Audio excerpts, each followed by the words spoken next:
What are the things that you are thinking about when you first wake up in the morning? Because that is the most important part of your day.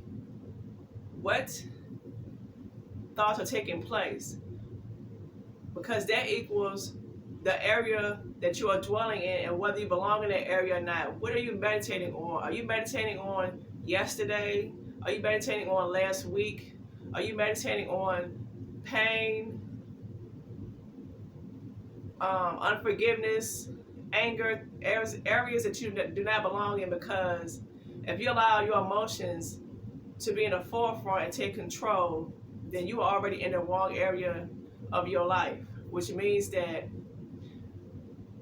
when you woke up, the enemy planted seeds in your mind, whether that was in your sleep, in your dreams, or whether it was when you first woke up. Do not allow the enemy to come in and get your emotions going and getting you to go in the wrong areas of your life.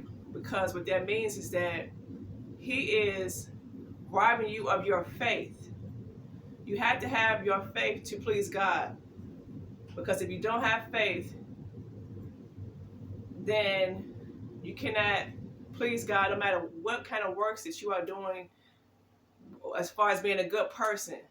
You have to be connected to God to have a relationship with Him, and that's the area that you should be dwelling in. When you first wake up in the morning, you should have a mouth of thanksgiving. You should be praying to Him. You should be giving Him thanks for who He is, and not for His hand and what He can do for you, but just for who He is. You should be spending time in your prayer closet. You should be meditating on Him, praise and worship music, doing things that are pleasing to God. Do not allow the devil to come in and have you in the graveyard of your past by dwelling on things that you cannot change. The past is the past. The past versions of you built you to the person that you have grown into today.